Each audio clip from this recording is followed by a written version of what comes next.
yang berikutnya ya masih dari Instagram dari @titahendi. Assalamualaikum. Wah, saya mau nanya nih Ustadz. Misal nih ya, kita lagi sholat. Kenapa sering banget tuh Ustadz ngebayangin wajah almarhum ayah saya. Suasana di kuburan ayah, bayangin kehidupan alam barzah gitu. Nah itu gimana tuh Ustadz? Apakah sholat saya sah atau tidak? Karena hampir setiap saya sholat selalu membayangkan hal semacam itu. Mohon dijawab Ustadz ya. Soalnya sering cari jawaban di Mbak Google mungkin nih. Karena gak pernah nyambung katanya jawabannya. Nah pertanyaannya Ustadz, semakin kita berusaha khusyuk, pikir ayo khusyuk.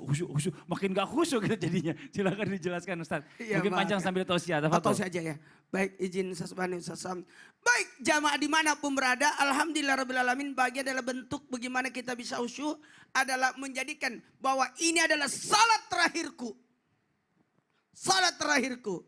Jadi dalam hal ini mengingat mati dalam salat sebagai cara untuk khusyuk itu boleh.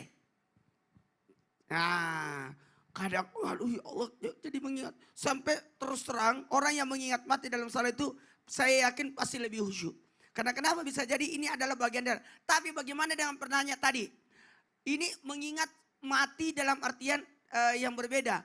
Dan dalam hal ini karena reaksi cara tadi disebutkan cara mengganggu setan dengan memberikan pikiran-pikiran macam-macam. Maka betul kata sebaiknya kita ketika sebelum sholat baca dulu surah An-Nas. Ya dari gangguan dan sebagainya. Jadi harusnya kita awali dengan memperbaiki. Bahkan ketika mau berwudu aja sudah mengingat bahwa ini adalah salat terakhirku. Sehingga ada bentuk ketakutan dan memperbaiki salatnya. Jangan sampai tidak akan mendapatkan salat berikutnya. Maka orang yang terbaik adalah orang yang bagus akhlaknya. Dan orang yang cerdas adalah orang yang mengingat kematian. Bahkan mempersiapkan bekalnya untuk menuju ke kematian. Maka cara untuk khusyuk, ada metode cara untuk khusyuk. Yakni, jadi gimana supaya, kan aku ingat mati supaya khusyuk. Sebenarnya untuk khusyuk itu, gimana kita yang pertama, melakukan salat dengan benar. Sesuai dengan caranya, aturannya, yang benar. Kemudian memahami isi bacaan dalam salat. Sehingga tidak ada lagi unsur untuk ibaratnya gangguan dan sebagainya. Nah kalau saya mau jawab langsung buat yang menanya ini jawabannya adalah sholatnya masih tetap aman. Dan itu bagian daripada bagaimana kita mengingat akan kematian dan bagaimana cara bentuk keusyuan. Dan yang paling penting alhamdulillah dia sholat. Masya Allah itu dia yang paling penting. Alhamdulillah dia sholat. Dan yang paling penting juga buat kita lebih bagus gini.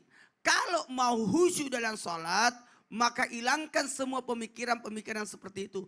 Aduh udah sering-sering banget Ustadz. Aku ngingetin orang ayah saya yang sudah meninggal lah inilah. Maka sebaiknya sebelum sholat doakan dulu ayahnya. Supaya lepas beban dan sebagainya. Dan inilah mungkin yang melandasi kita biasanya kalau mau masuk Ramadan kita nyekar dulu. Nyekar dulu. Kenapa nyekar? Karena nanti di malam pertama Ramadan atau sahur pertama pasti kita nangis-nangis mengingat orang yang sudah meninggal. Jadi tenang aja, aku kan kemarin sudah ziarah kubur deh. Jadi itu bagian daripada teknik atau cara supaya kita tidak berlarut-larut dalam kesedihan. Cuma yang saya khawatirkan ketika kita salat mengingat orang tua yang sudah meninggal, dikhawatirkan ini namanya meratap. Ataupun mohon maaf kan dalam Islam itu dilarang meratap. Sekali lagi dilarang meratap. Kalau mengingat kematian ketika salat justru itu bisa jadi adalah bagian daripada bentuk keusyuan dalam salat. Tapi kalau jatuhnya meratap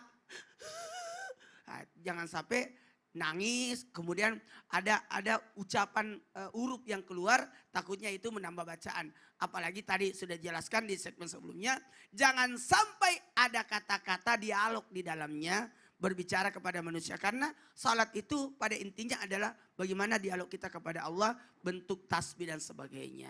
Masya Allah terima kasih banyak Pak Ustadz. Sebentar saya mau izin sebentar ya. Coba boleh berdiri dulu semuanya. Berdiri. Sepatunya boleh dibuka sepatunya.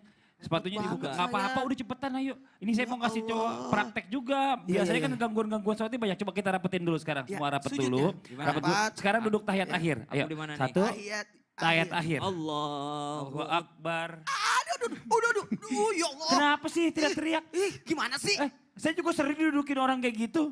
Nah gitu nih gimana Ustadz nih ya? Ustadz Bani, mohon Bener izin. banget nih, bener banget. Saya nih. mau Ini tanya penting. sama Ustadz Bani, bener nggak sih sebenarnya posisi duduk dalam sholat itu ya juga sebagai penentu khusyuknya kita dalam sholat. Karena bisa menjadi gangguan bagi orang lain pada saat sholat. Kayak tadi contoh. bener Anda banget. yang khusyuk, Contoh. aku yang kejepit. Contoh Bener, gimana? bener. Enggak, Tapi enggak. insya Allah akan kita bahas setelah yang satu ini insya Allah. Jangan kemana-mana. Ya udah yang di rumah jangan Besok kemana-mana. Tetap di Islam itu indah Iya, besok. jamaah. Oh Besok makan. jamaah. Alhamdulillah. Nggak mau.